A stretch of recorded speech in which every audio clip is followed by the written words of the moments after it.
Hi YouTube, it's Soprano Musings Abroad, and I just wanted to share with you guys a few tips or pieces of advice that you would need if you are thinking of taking the Celta. First, let's start with what exactly is a Celta. What does that entail? Because I know some of you may be thinking, well, I already have my TELF. What's really the difference between taking the Celta or having my TELF or my TESOL or what have you? And it's totally understandable because as you may know, I'm still learning myself. There are levels to teaching abroad and teaching overseas. So basically what the Celta is, I'll give you the actual name of it, the full name, because Celta is what it's short for. So Celta stands for the Certificate in Teaching English to Speakers of Other Languages. The A on Celta used to stand for adults, and it still does, but they've broadened it so that it encompasses everyone, not just adults, but speakers of other languages. So for someone who has their TELF, they are teaching English as a foreign language or teaching English as a second language. So these are just a few terminologies that you'll hear the more you dig deep into your studies as far as teaching English abroad. So taking the Celta, it's very intense. And it's intense for a reason, because you're really delving into the meaning of words and into grammar. And yes, if you are beginning to take the Celta and you aren't familiar with what the terminologies are for grammar or for tenses that are used in English, that's okay.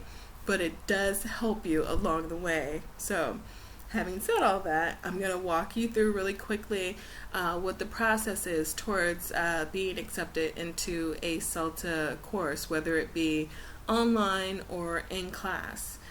So first you decide, do I want to take the Celta? Do I not want to take the Celta course? Yes? No? No? If you don't want to take it, that's okay. You don't have to. If you feel comfortable and confident with taking the TELF or your TESOL, that's completely fine. You can, in fact, teach overseas in certain areas with only your TELF, and that's cool, because I did that too. I totally get it. The reason why I'm taking the Celta is because I want to continue growing as a teacher of English overseas. This is not just something I want to do for a gap year. It's something that I want to make a career out of, which is why I'm taking the Celta. So back to the steps that I need. I decided to take the Celta.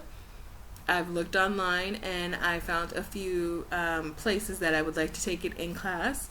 Or if you want to take it online, that's okay too. It is such an intense course, and you do cover a lot of ground as far as your grammar, as far as phonics, and just they really break down the language systems and that we use. They really get into the reading, writing, listening, and speaking, and how to better teach those things with the Celta course, because you will be teaching adults and you will have to be able to teach them how to use grammar and why you use grammar the way that we do. So now you've decided that you want to take the Celta. You found a course online. You found a course that you want to take in class. That's great. So you print out your information, and by information there I mean you have to print out your pre-interview task. So you print out your pre-interview task. Well, this is something that you fill out prior to your interview for the Celta program. And what it is it's several pages of questions that you will need to answer about how you would teach a certain topic in your English class, or you'll have to be able to find the correct sentences and then correct the sentence, as well as how to explain what the correction was that was made within that sentence. So there are levels to each question. Let me read another one, because I still have mine here. I don't want to show the information on there because I don't want you guys to see my answers. But the task is broken up into 4 parts. So if you want to, I think it would be in your best interest to, in fact, study how you would answer each part. That will help you during your interview, and I cannot stress that enough. So I'm going to tell you the 4 parts to this task that you will need to complete. The first part, you want to correct the mistakes that were made in the sentences written, and then help the students understand the difference in meaning of each sentence. Then you want to talk about your approaches to teaching. How do you teach, and your approaches to learning? Because honestly, as teachers, you are learning. You're learning how to adapt. You are learning what methods work for your students and what methods do not work for your students, what methods you need to hone in on or improve, if you will, your method of teaching. And that's a good thing, because you never stop learning. You're always striving to come up with creative ways to engage your students and to help them learn English. That's essentially why you're there. So I cannot stress that enough. Like, you definitely want to go over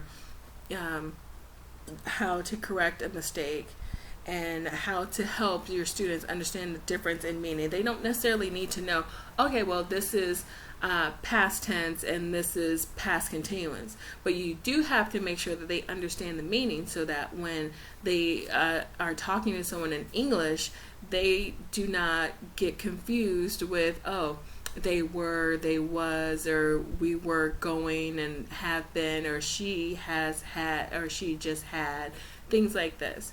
Because a lot of students, they know these things, but they still need help applying them and putting them to practice. So that's what you're going to do with your pre-interview task. And then once you submit that pre-interview task, then you wait. And this is probably the toughest part. You wait until you hear back from the Celta school that you submitted your information to see if you did well enough on the pre-interview task to be offered an interview. I just had my interview today, and I can tell you guys a little bit about how that interview went.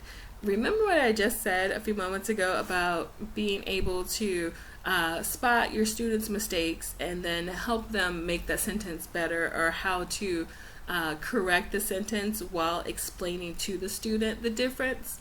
Yeah, you're going to do that during your interview.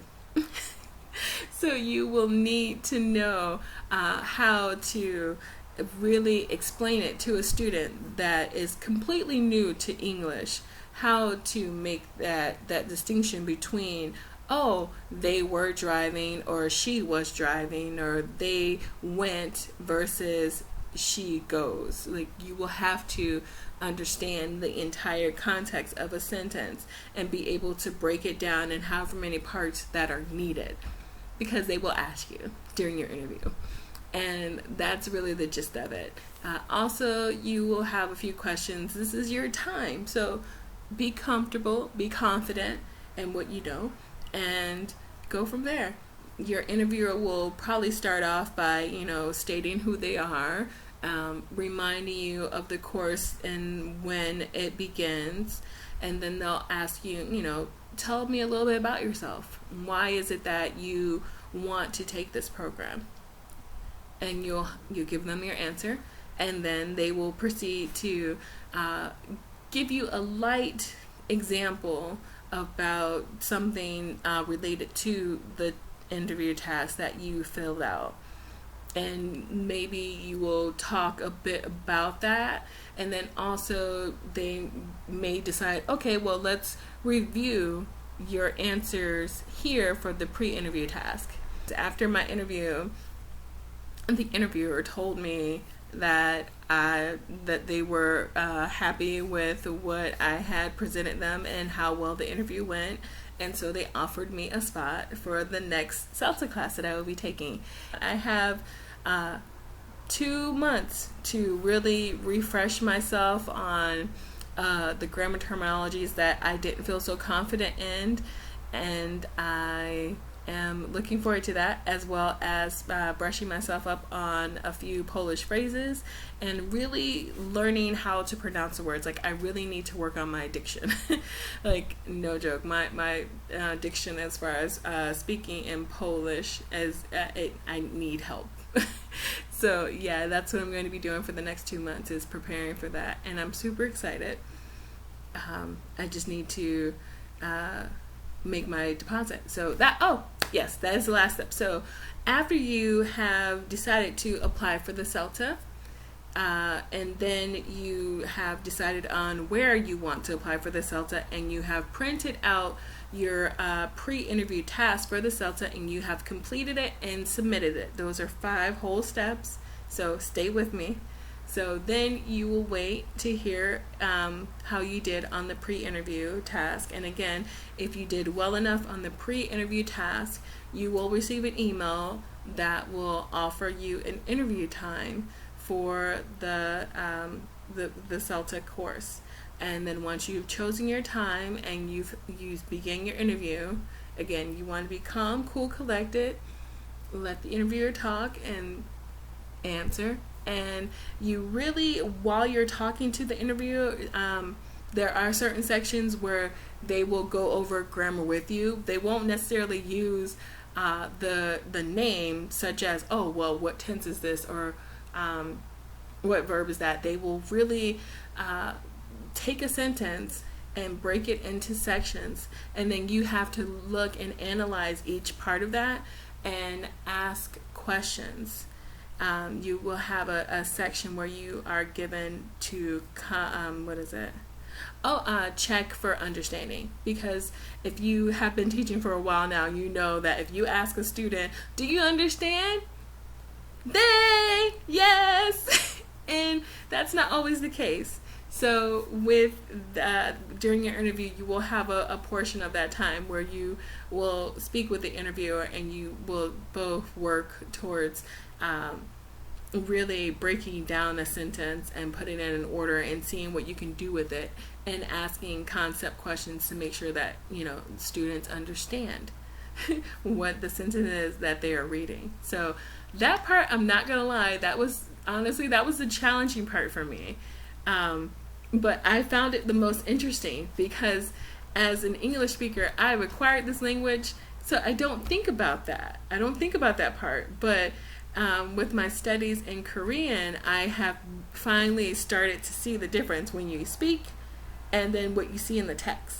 And there is a slight difference, and I enjoyed that part of the interview, because that is something that it just appeals to me. I don't know why. It really appeals to me, being able to dissect a sentence in that way, because you don't think about it when you're talking. Even now, I'm talking about dissecting a sentence, but I'm not doing that with my sentences. But when you see them in print, you do, and it's the wildest thing. I'm really looking forward to doing more of that during this online course.